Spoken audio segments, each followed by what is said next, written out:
Ini kan Jaka nih kok, tadi kan Jaka udah sedikit ngejelasin tentang peluang bisnis kan.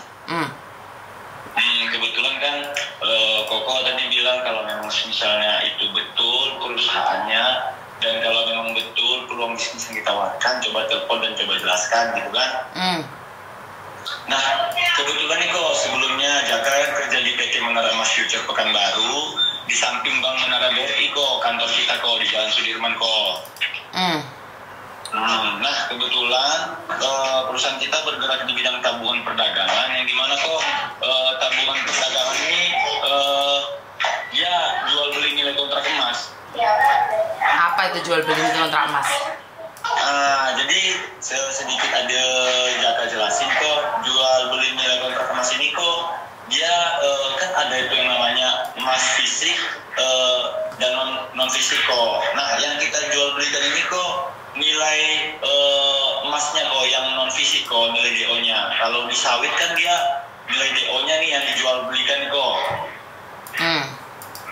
Jadi di perusahaan kita ini yang kita jual belikan itu nilai emasnya kok, jadi emas non fisik. Terus?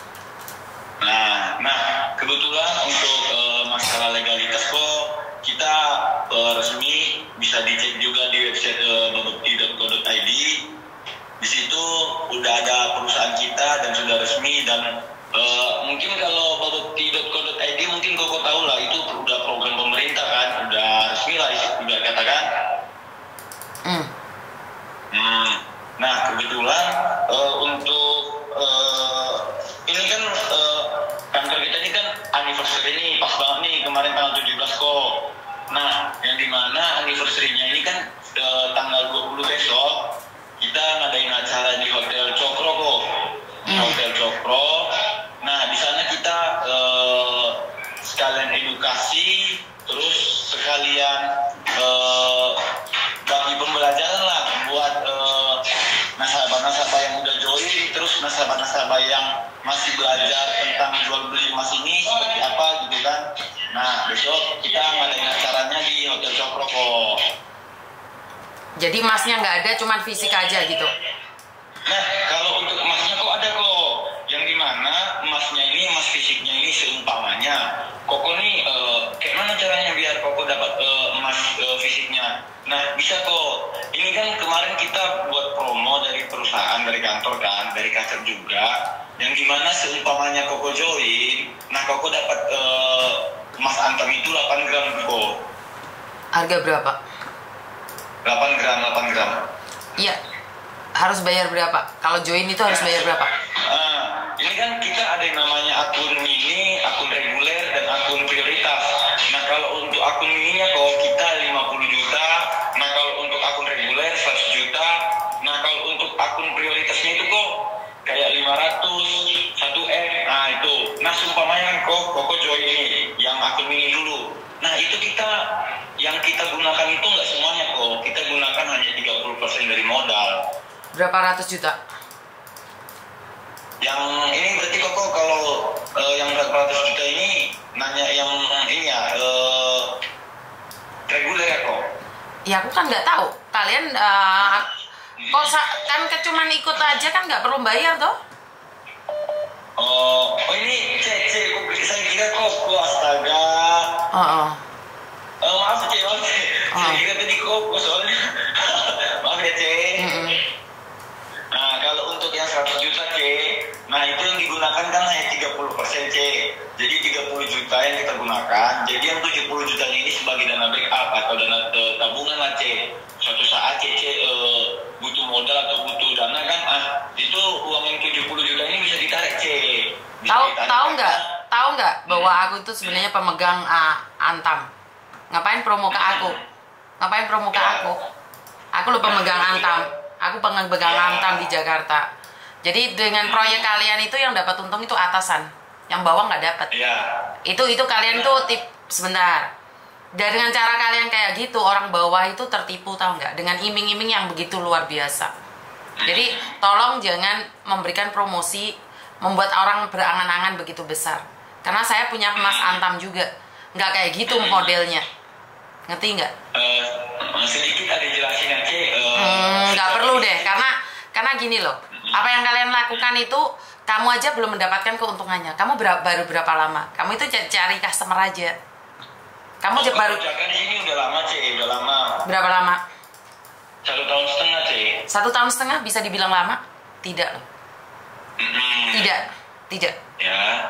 Tidak, kamu masih orang baru. Dalam bisnis emas itu 1,5 tahun, 5 tahun aja masih baru. Jadi kamu itu lagi promo. Karena saya pemegang Antam juga di salah satu perusahaan. Makanya saya bilang, jangan asal ngasih edukasi. Kamu itu cari mangsa. Saya bisa bilang seperti itu. Jangan ya. Jangan. Kalau Jaka boleh tahu, Cici berarti ini udah pernah join terus udah pernah ditawarin juga ya, Cik? Enggak, saya nggak pernah ditawarin. Tapi saya pemegang Mas Antam di salah satu perusahaan. Karena saya tahu kalian itu siapa. Saya tahu. Berarti Cici di Jakarta ya, Cik? Saya ada di Jakarta. Kalau memang Cici ingin tahu perusahaan, bisa. Nggak usah. Di Indonesia itu banyak perusahaan yang nggak jelas. Kalian punya perusahaan, tapi nanti itu dikatakan bangkrut lah, uangnya nggak bisa keluar. Udahlah, kamu masih baru 1,5 tahun. Suatu saat, percaya omongan saya, kamu akan nangis. Karena dari penampilan kamu aja, kamu sendiri harusnya punya platform di media sosial. Mana platformmu? Kalau untuk platform kita bisa dicek, Cek. Nggak usah nawarin saya, makasih ya. Jadi ini masih nggak percaya lagi tuh dengan program perusahaan kita ya, Cek. Kenapa saya harus percaya dengan perusahaan kamu yang tidak pernah saya kenalin? Nah, oke. Kalau memang seperti itu, Cek bilang kan karena nggak kenal. Bukan, kenapa kalau mau beli emas, kenapa saya tidak ke toko emas saja gitu loh? Paham nggak? Dengan program-program seperti ini apaan sih?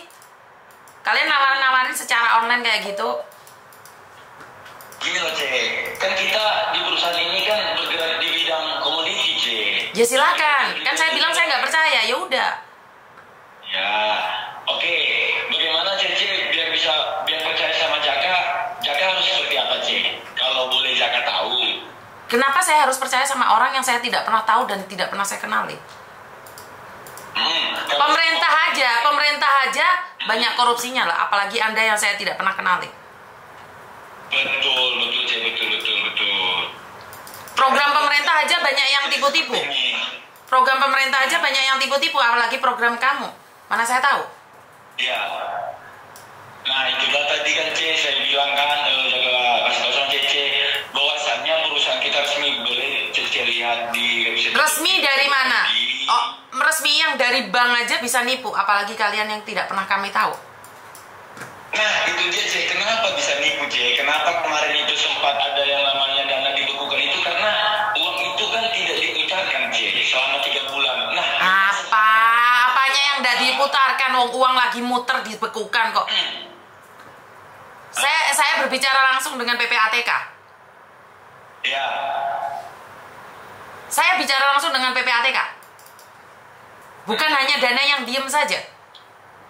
Ya, terus, Cek? Apanya yang terus?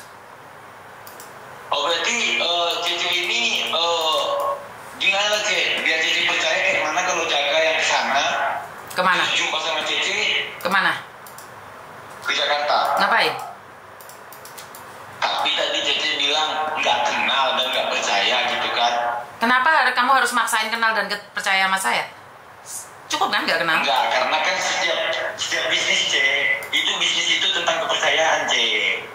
Iya. Lah kalau saya nggak percaya, kamu temuin emang saya berubah menjadi percaya? Ya, kita kan nggak tahu namanya hati manusia kan, Cek. Ya berarti kamu maksa intinya. Kalau pengen ketemu itu maksa, nak. Enggak, Cek. Jaka nggak ada maksa, Cek. Cuman kan tadi dengan perkataan Cici bilangnya menyatakan bahwasannya perusahaan kita nipu dan segala macam ini. Kalau nggak nipu ya udah. Ya kalau nipu ya kalau nggak nipu ya udah. Stop there. Stop there. Nah, mungkin dari Cici seperti itu, Cek. Mungkin kalau Cici beranggapan seperti perusahaannya ini nipu, program pemerintah aja kenapa seperti ini, kenapa pula saya harus percaya dengan program perusahaan kalian kan? Nah, kan Jaka di sini hanya konsultan, Cek, konsultan yang dimana. Lah makanya sekelas konsultan bisa apa seandainya programnya nggak benar? Sekelas konsultan bisa melakukan apa? Sekelas konsultan manajer aja bisa nipu gitu loh. Ini, Cek, nggak mungkin perusahaan sampai 2025 sekarang masih berdiri, C. Tahu nggak? Orang berangkat haji aja kena tipu loh. Apa, C? Orang berangkat haji aja kena tipu. Nah, itu sekarang tergantung oknumnya, C. Oknum. Ya udah, kan saya bilang saya tidak interesting, saya tidak percaya, selesai kan? Ya, kan di sini Jaka hanya sekedar meluruskan, C. Nggak perlu diluruskan, saya sudah berpikiran belok.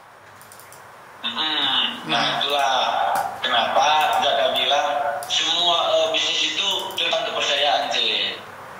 Terus? Nah, Kamu aja nggak tahu background saya. Kamu aja tidak tahu background saya. Kamu tahu siapa saya? Saya juga nggak tahu siapa kamu.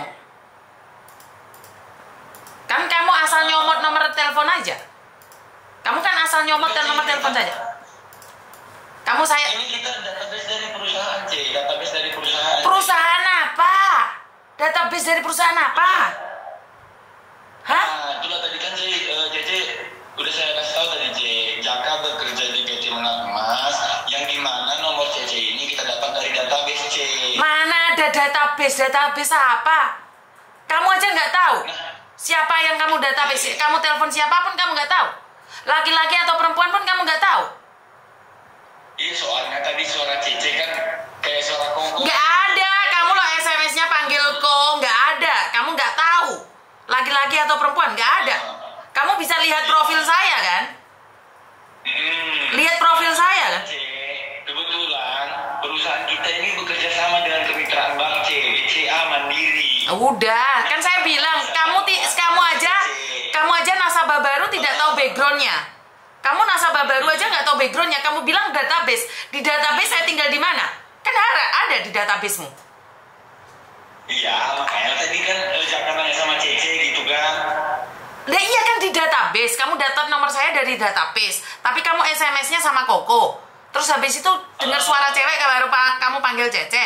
Terus saya berasal dari mana kamu nggak tahu. Di database berarti cuma nomor telepon aja dong. Iya, itulah tadi kan udah Jaka jelasin, C. Bahwasannya database ini nggak semuanya komplit dari perusahaan, C. Ya, bukan masalah saya. Berarti kan database dari perusahaanmu itu tidak kompeten. Jika database dalam perusahaan kamu berkompeten, dia akan tahu segala identitasnya. Bagaimana saya bisa percaya dengan perusahaanmu, sementara data yang kamu dapatkan tidak berkompeten? Dan kamu berbicara tentang sebuah uang